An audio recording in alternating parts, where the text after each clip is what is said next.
കഴിഞ്ഞ പ്രാവശ്യമൊക്കെ സംഭവിച്ചത് നമുക്ക് ഈ സാമ്പത്തിക ഞെരുക്കം ഉണ്ടായ സമയത്ത് ഈ പദ്ധതികളുടെയൊക്കെ വിഹിതം വെട്ടിക്കുറയ്ക്കേണ്ട ഒരു സ്ഥിതി നമുക്ക് ഉണ്ടായിട്ടുണ്ട്. ഇപ്പോഴത്തെ ബജറ്റിലും വലിയ പദ്ധതികൾ നമ്മൾ പ്രഖ്യാപിച്ചിട്ടുണ്ട്. ഒരുപക്ഷെ ഈ സാമ്പത്തിക ഞെരുക്കം വീണ്ടും ഉണ്ടാവുകയാണെങ്കിൽ ഈ പറയുന്ന പദ്ധതികൾ വെട്ടിക്കുറയ്ക്കാനുള്ള സാധ്യത ഉണ്ടാവും. ഈ പദ്ധതി വെട്ടിക്കുറയ്ക്കുന്ന തരത്തിലേക്കുള്ള തീരുമാനം വന്നിട്ടില്ല. പക്ഷേ എന്നാൽ ചിലത് റീപ്രയോറിറ്റൈസ് ചെയ്തു. ഇപ്പോൾ പാവപ്പെട്ട ജനങ്ങളുടെ ഒരു വീടിൻ്റെ പദ്ധതി, അല്ലെങ്കിൽ സ്കോളർഷിപ്പിൻ്റെ പദ്ധതി, കൂലി, ശമ്പളം, ഇതുപോലുള്ളതൊന്നും വെട്ടിക്കുറയ്ക്കാൻ പറ്റത്തില്ല. അതേസമയം ചിലത് നിയന്ത്രിക്കേണ്ടി വരും. അത് ചിലതിൻ്റെ ആവശ്യകതയൊക്കെ നോക്കിയിട്ടാണ്. പക്ഷേ പണം വല്ലാതെ വന്നു കഴിഞ്ഞാൽ, ഇല്ലാതെ വന്നു കഴിഞ്ഞാൽ ഏത് സർക്കാരിനും ആ പ്രശ്നം വരും. പണം വല്ലാതെ ഇല്ലാതെ വരരുതെന്ന് നമ്മൾ കരുതുന്നത്. കഴിഞ്ഞ വർഷം ഉള്ളതിനേക്കാളും നമുക്ക് ഈ വർഷം ഇപ്പം കറണ്ട് ഇയർ 10-15,000 12,000 കോടി രൂപ ചിലവാക്കാൻ പറ്റുമെന്നാണ് കരുതുന്നത്. അപ്പം ഒരു ഇമ്പ്രൂവ്മെൻ്റ് ഉണ്ട്. അതുകൊണ്ടാണ് പറഞ്ഞത് നമ്മൾ ഇമ്പ്രൂവ്മെൻ്റ് ഉണ്ടെന്ന് പറഞ്ഞത്. ആ ഒരു ഇമ്പ്രൂവ്മെൻ്റ് ഉണ്ടെന്നുള്ളൊരു കോൺഫിഡൻസ് ആണ്. അടുത്ത വർഷം അല്പം കൂടെ ഉണ്ടാകുമെന്ന് കരുതുന്നു. ആ തരത്തിലാണ് നമ്മളതിനെ കാണുന്നത്. ഈ ബജറ്റിൻ്റെ പുസ്തകത്തിൻ്റെ ആമുഖ ചിത്രം പോലും വിഴിഞ്ഞമാണ്. നമുക്ക് വിഴിഞ്ഞത്തിൻ്റെ 2, 3, 4 ഘട്ടം ഈ 2028 പൂർത്തിയാക്കാൻ കഴിയുമോ?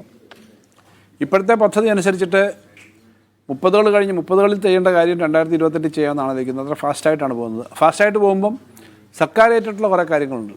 അതായത് പോർട്ട് മൊത്തത്തിൽ നടപ്പിലാക്കിക്കൊണ്ടിരിക്കുന്ന അദാനി അവരുടെ കൺസ്ട്രക്ഷൻ ആണെങ്കിലും മഹാഭൂരിപക്ഷം പണവും ചിലവാക്കേണ്ടി വരുന്നത് നമ്മളാണ്. കാരണം 8,500 കോടി രൂപ ചിലവ് വരുന്ന പദ്ധതിയിൽ 5,500 കോടിയും നമ്മൾ ആണ് കൊടുക്കേണ്ടത്. അപ്പം അടുത്ത ഘട്ടത്തിലേക്ക് പോകുമ്പോൾ നമ്മൾ കൂടുതൽ പണം മുടക്കേണ്ടി വരുന്നത് കൊടുക്കും. അത് കൊടുത്ത് തന്നെ ഇത് എത്രയും പെട്ടെന്ന് ഫുൾ ഫങ്ഷനിലാക്കുന്നതാണ് നമുക്ക് നല്ലത്, സ്റ്റേറ്റ് നല്ലത്. ഈ പ്രഖ്യാപിച്ച വിഴിഞ്ഞം, കൊല്ലം, പുനലൂർ ട്രയാങ്കിൾ പദ്ധതി അത് ചെറിയ പദ്ധതിയല്ല, വമ്പൻ പദ്ധതിയാണ്. ഏകദേശം 3 ലക്ഷം കോടി രൂപയുടെയെങ്കിലും നിക്ഷേപം നമുക്ക് അവിടെ ഉണ്ടെങ്കിൽ മാത്രമേ നമ്മൾ വിഭാവനം ചെയ്യുന്ന കാര്യത്തിൽ എത്തിക്കാൻ പറ്റൂ. പക്ഷേ അതിലേക്ക് നമുക്ക് എത്താൻ കഴിയുമോ? ഈ നിക്ഷേപം എന്ന് പറഞ്ഞാൽ ഗവൺമെൻറ് മൊത്തം നിക്ഷേപിക്കുന്നതല്ലല്ലോ. അല്ല, ഗവൺമെൻറ് അതിനൊരു ഫെസിലിറ്റേറ്ററായിട്ട് നിൽക്കുന്നു. ഇവിടെ നിക്ഷേപിച്ചാൽ ഇവിടെ ഏറ്റവും നല്ല തരത്തിലേക്ക് റിട്ടേൺ കിട്ടും, ജോലിക്ക് ആളെ കിട്ടും. നല്ല പോലെ ഈ ഏറ്റവും പ്രധാനം പോർട്ടുമായി ബേസ്ഡായിട്ടുള്ള കാര്യം എന്ന് പറഞ്ഞാൽ ഇവിടെ കൊണ്ടുവന്നൊരു സാധനം ഉൽപ്പാദിപ്പിച്ച് ഇവിടെ കൊണ്ടുവന്ന് അസംബിൾ ചെയ്ത് ഇവിടെ ചെന്ന് പ്രോസസ്സ് ചെയ്ത് കയറ്റി വിടുക. അത് ഓട്ടോമൊബൈൽ ആവാം, ഇലക്ട്രോണിക്സ് ആവാം, എന്ത് സാധനമാവാം. അങ്ങനെയുള്ളൊരു സ്കോപ്പുള്ള ഒരു സ്ഥലമാണ് കേരളം എന്നുള്ളത് നമുക്ക് എസ്റ്റാബ്ലിഷ് ചെയ്യണം. എസ്റ്റാബ്ലിഷ് ചെയ്യാൻ കുറേ കഴിയും. പിന്നെ തൊഴിൽ മേഖലയിലെ വലിയ പ്രശ്നങ്ങൾ പണ്ടൊക്കെ എന്ന് പറഞ്ഞാൽ എപ്പോഴും തരത്തിലേക്ക് എല്ലാ മേഖലയും ശക്തിപ്പെടുത്തുന്ന തരത്തിൽ നമ്മുടെ കാഴ്ചപ്പാട്. നമുക്കിപ്പോൾ നിലവിലിപ്പോൾ ട്രാൻസ്ഷിപ്മെന്റ് എന്ന നിലയിൽ വിഴിഞ്ഞം തുറമുഖം അറിയപ്പെട്ട് കഴിഞ്ഞു. മിനിസ്റ്റർ പറഞ്ഞത് കയറ്റുമതി ഇറക്കുമതിക്ക് സാധാരണ ട്രാൻസ്ഷിപ്മെന്റ് എന്ന് പറഞ്ഞാൽ വലിയ കപ്പലിൽ വരുന്നു, ചെറിയ കപ്പലിൽ കയറ്റുന്നു, പോകുന്നു.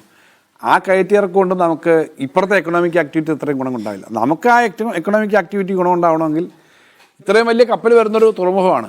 അപ്പോൾ ഇവിടുന്ന് എത്രയും ഇപ്പം നമ്മൾ ഇവിടുന്ന് കയറ്റി അയക്കുന്ന പല സാധനങ്ങളും ദുബായിക്ക് പോകും, ദുബായിൽ നിന്ന് കയറും, അല്ലെ സിംഗപ്പൂരിൽ പോകും, അല്ലെങ്കിൽ കൊളംബോയിൽ പോകും. അവിടുന്ന് കയറിയിട്ടാണ് കുറേ ദൂരം അമേരിക്കയ്ക്കൊക്കെ പോകുന്നത്, അല്ലെങ്കിൽ വേറെ സ്ഥലത്ത് പോകുന്നത്.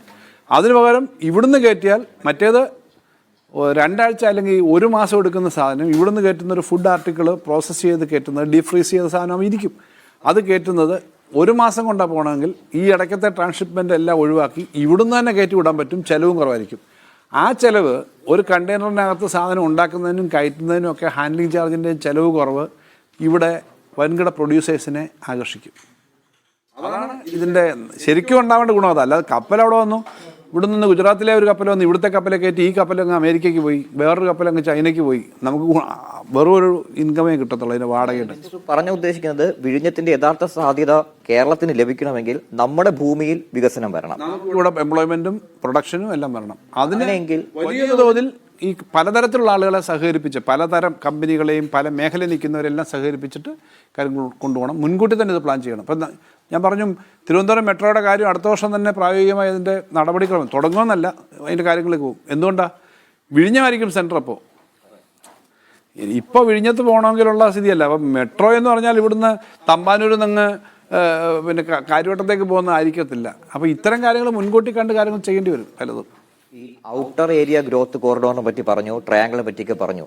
ഔട്ടർ റിംഗ് റോഡ് പോലും നമുക്ക് പൂർത്തിയാക്കാൻ കഴിഞ്ഞിട്ടില്ല. അതായത് വിഴിഞ്ഞം യാഥാർത്ഥ്യമായി കഴിഞ്ഞു. പക്ഷേ അതിൻ്റെ ഒരു പിന്നെ നല്ലതുപോലെ അതിൻ്റെ കാര്യങ്ങൾ ഇപ്പം നീങ്ങുന്നുണ്ട്. പൈസ കൊടുത്ത് അത് എടുക്കണം. പണിയുന്നതിൻ്റെ കാര്യത്തിന് NHAIയുമായിട്ട് ചില ധാരണകളായിട്ടുണ്ട്. പിന്നെ അതിന് ചില നിയമപരമായ കാര്യങ്ങളൊക്കെ വരണം. അതിന് അപ്പുറത്തും ഇപ്പുറത്തും ഡെവലപ്മെൻറ്റ് ഈ ഇത്രയും പോകുന്നതിന് 2.5 കിലോമീറ്റർ 2 സൈഡിലും കുറച്ചുകൂടി ഡെവലപ്ഡ് ആയിട്ടുള്ള ഏരിയ ആയിട്ട് പോകും. അപ്പോൾ ഈ പറഞ്ഞ സ്ഥാപനങ്ങളൊക്കെ അവിടെ വരാം. അങ്ങനെ ഒത്തിരി സാധ്യതകൾ അതിൻ്റെ ഭാഗമായിട്ട് വരണം. അത് കുറേ കൂടെ ഫാസ്റ്റ് ആവും. കിഫ്ബിയുടെ കാര്യം ഞാൻ പറയാതെ തന്നെ മിനിസ്റ്റർ അറിയാം കേന്ദ്രം എന്താണ് പറഞ്ഞെന്നുള്ളത്. ഇപ്പോഴും കിഫ്ബി പദ്ധതികൾ ഒരുപാട് നമ്മൾ പ്രഖ്യാപിച്ചിട്ടുണ്ട്. ഈ കൂടുതൽ പദ്ധതികൾ പ്രഖ്യാപിക്കുമ്പോൾ സ്വാഭാവികമായിട്ടും നിലവിലെ വാർത്തകളുടെ അടിസ്ഥാനത്തിൽ ജനങ്ങൾക്ക് ആശങ്കയുണ്ട്. ഈ യൂസർ ഫീ ആയിട്ട് ബന്ധപ്പെട്ട് യൂസർ ഫീ എന്ന പേര് അദ്ദേഹം മിനിസ്റ്റർ പരാമർശിച്ചില്ലെങ്കിൽ പോലും വരുമാനം അതിൽ നിന്ന് കൊണ്ടുവരണമെന്ന് ആഗ്രഹിക്കുന്നുണ്ട്. അപ്പൊ അതൊരു സാധാരണ ജനങ്ങൾക്ക് ബാധ്യതയായി മാറില്ല. എവിടെയും വലിയ ഇൻവെസ്റ്റ്മെന്റ് ഉള്ള പദ്ധതികൾ റവന്യൂ ജനറേറ്റിംഗ് ആണ്. അത് ഏത് തരം എന്തൊക്കെയെന്നൊക്കെയുള്ള വേറെ കാര്യം. നമ്മൾ ചിത്രാഞ്ജലി സ്റ്റുഡിയോയിൽ പരിപാടിക്ക് പോകാൻ നമ്മുടെ പിന്നെ ഇവിടുത്തെ പ്രധാനപ്പെട്ട 3-4 തിയേറ്റർ ഉണ്ട് സർക്കാരിൻ്റെ. അതൊരു റവന്യൂ ജനറേറ്റിംഗ് മോഡലാണ്. സ്വകാര്യ മേഖല പണിയുന്നവരും സർക്കാർ മേഖലയാണ് മുടക്കുന്നതെങ്കിൽ അതിൻ്റെ റിട്ടേൺ അവർക്കാണ് കിട്ടുന്നതേ ഉള്ളൂ. അപ്പോൾ റവന്യൂ ജനറേറ്റിംഗ് മോഡൽ എന്ന് പറയുമ്പോൾ നമ്മൾ ആശങ്ക ഉണ്ടാവേണ്ട കാര്യം എന്താ? ഇപ്പോൾ സ്കൂൾ പണിഞ്ഞു, അതിന് റവന്യൂ ജനറേറ്റ് ചെയ്യാൻ പറ്റുമോ? ഇല്ല. പക്ഷേ ഒരു IT പാർക്ക് പണിയുന്നു, ഒരു മാർക്കറ്റ് പണിയുന്നു, ഒരു തിയേറ്റർ പണിയുന്നു, ഒരു വലിയ കൺവെൻഷൻ ഹാൾ പണിയുന്നു, അതിന് മേടിക്കാൻ പറ്റും. അപ്പം റോഡ് രാജ്യത്തെ മറ്റു സ്ഥലത്തെ കമ്പനിക്കാർ വന്ന് ഇവിടെ ചെയ്തുകൊണ്ട് പോകുന്നതിൻ്റെയൊക്കെ പ്രശ്നം വേറെ വരുന്നുണ്ട്. അപ്പോൾ റവന്യൂ ജനറേറ്റിംഗ് മോഡൽ എങ്ങനെ പറ്റും, എത്ര പറ്റും? എന്തായാലും പ്രൈവറ്റ് ആളുകൾ ചെയ്യുന്നതിന് അത്രയും വലിയ ഫീസ് ഒന്നിനും മേടിക്കേണ്ടി വരത്തില്ല. കാരണം അതിൻ്റെ നല്ലൊരു ഭാഗം ഇൻപുട്ട് സർക്കാരിൽ നിന്ന് തന്നെയാണല്ലോ പോകുന്നത്. അപ്പോൾ അതിൻ്റെ ഒരു ഭാഗം തിരിച്ചടക്കത്തക്ക വിധത്തില്ല. അതുകൊണ്ടാണ് കൊല്ലത്തൊരു IT പാർക്ക് കൊല്ലം കോർപ്പറേഷൻ്റെ സ്ഥലത്ത് അവരുമായിട്ടൊരു ജോയിൻറ്റ് വെഞ്ചറായിട്ട് ചെയ്ത് ലാൻഡ് ഫ്രീ ആയിട്ടാണ് നമുക്ക് കിട്ടുന്നത്. അപ്പോൾ അതിൻ്റെ റവന്യൂ അവർക്ക് കൊടുത്ത് ഈ റവന്യൂ ഇങ്ങോട്ട് കിട്ടുന്ന തരത്തിലേക്ക് ഒരു റവന്യൂ ഷെയറിംഗ് മോഡലാണ് പൈലറ്റ് പ്രോജക്റ്റ് അതിൽ പറഞ്ഞിട്ടുണ്ട്. 2 പറഞ്ഞിട്ടുണ്ട്. അവിടെയും കൊട്ടാരക്കരയിലെ KIPയുടെ സ്ഥലത്ത് ആണത് ചെയ്യുന്നത്. അപ്പോൾ അങ്ങനെയുള്ള കാര്യങ്ങൾ ചെയ്യുമ്പോൾ കുറച്ചുകൂടി റിട്ടേൺ എളുപ്പം കിട്ടും. നമുക്കാണെങ്കിൽ ധാരാളം സ്ഥലം പല സ്ഥലങ്ങളിലും പൊതുമേഖലാ സ്ഥാപനത്തിൻ്റെ കിടപ്പുണ്ട്.